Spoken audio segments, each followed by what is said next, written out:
Dee was asking, do you think the far-right rhetoric is responsible for anti-immigrant violence? The shooter in France described himself as a racist who hates foreigners. That's actually, thank you so much for bringing this up. Which one is this? When did that happen? I want to know that this. Just happened.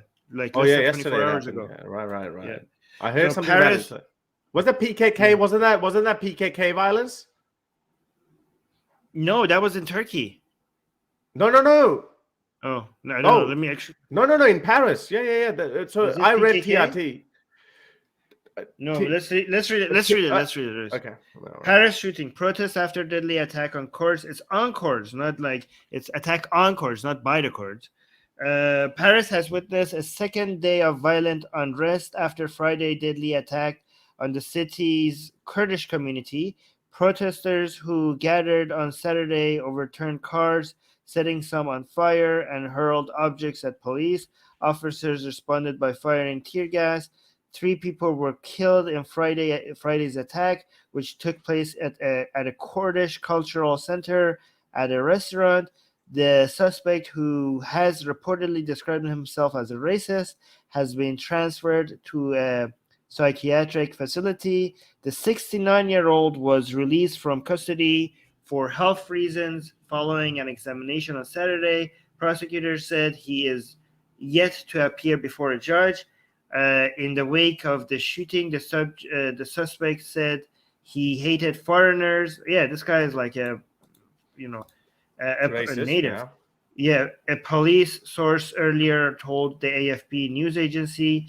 The same source said that the gunman launched his attack with a much-used pistol. Okay, so I don't want to know much more about the details because it keeps going.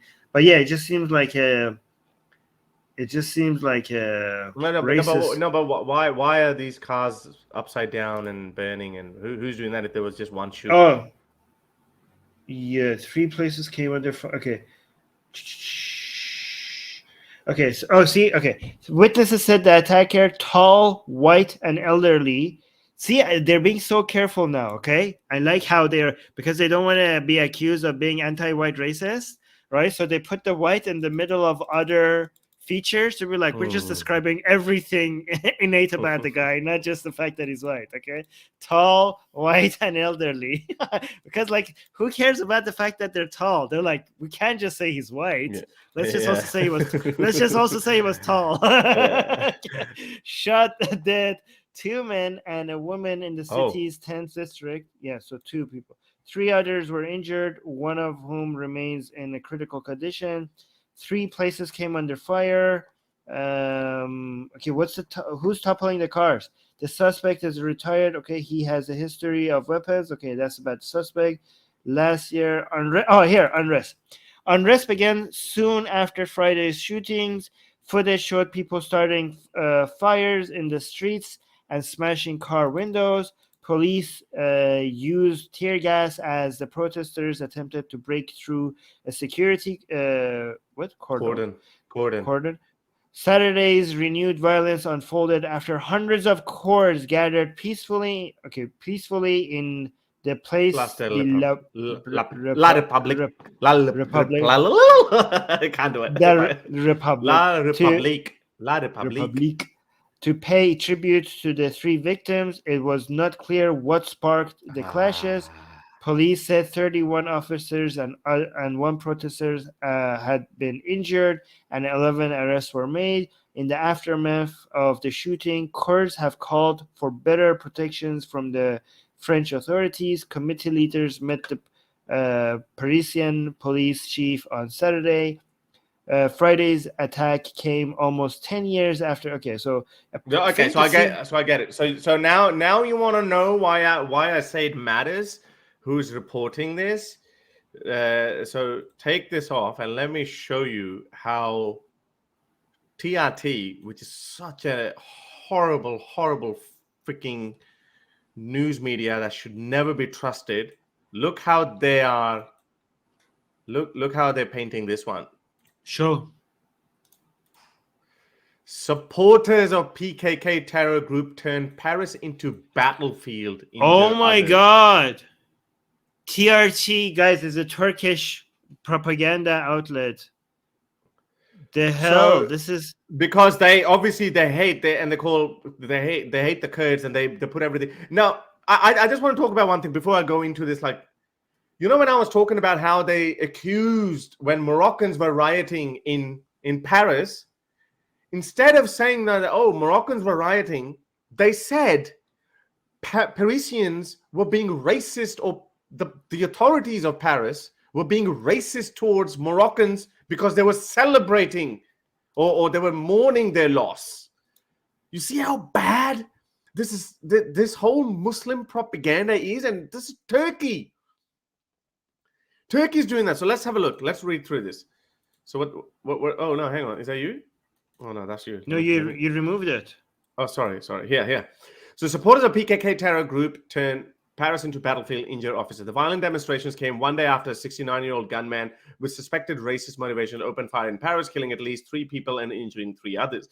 Supporters of the PKK. There you go. These people that BBC just said, that obviously Kurdish people who obviously would have been angry and upset, and there's no way that they were PKK terror group, who used Friday's gun attack in the French capital as a pretext, have turned Paris into a battlefield and injured 31 police.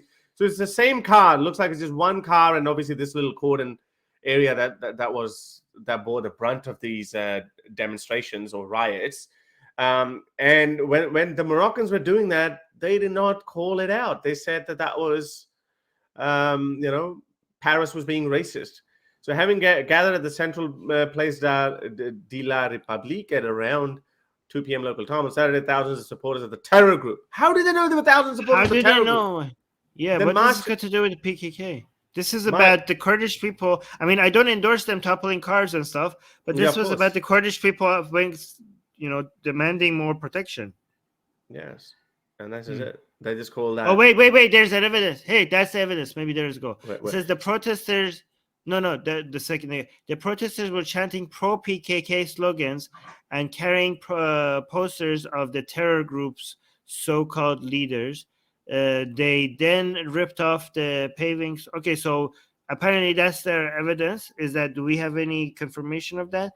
By the way, yes, I've seen this tactic used. When you have a large gathering of protesters, there will be one person or a couple of them that will say something. But how generous, how considerate of Turkey to just hold on to anything and just quickly label that as PKK terror group because they hate PKK.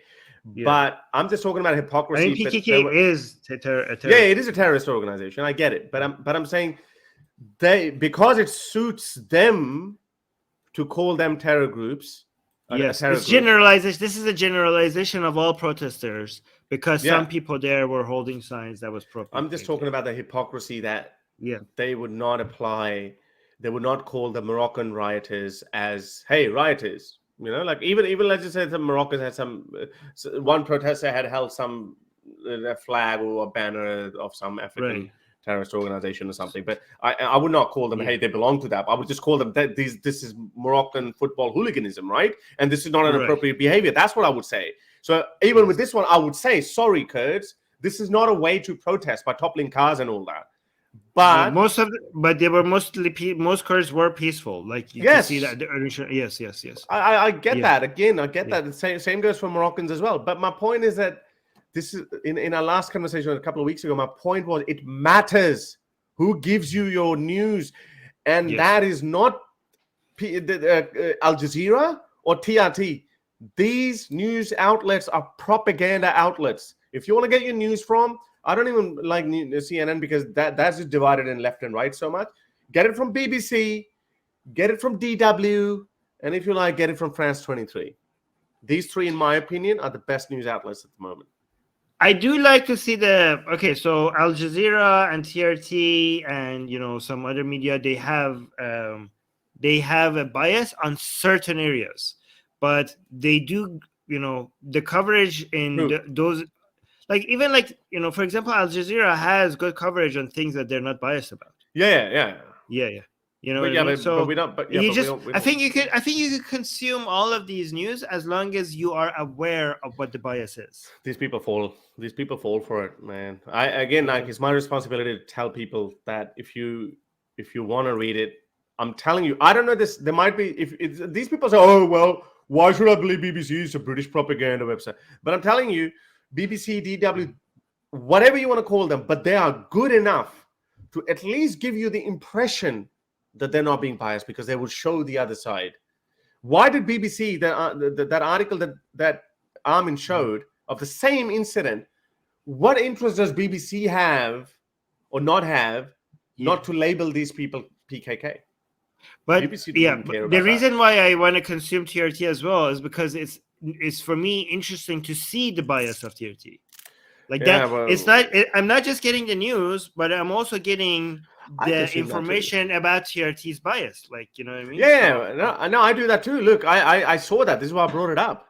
But I'm just giving my opinion to those people who hold value in my opinion. That Right. yeah, sure, read it. But at this point, the most credible news agencies are obviously Reuters, BBC, DW, and France 23. If you don't like France for whatever reason, yeah, you are correct. Like, you are correct with, that's a pretty good list. I do agree with that. That's a pretty good objective list. Like, when it comes to news, it's hard to do better than these sources that Harris mentioned. To have your questions answered on the next live stream, become my patron today. You can do so with as little as $1 a month. Link in the description below.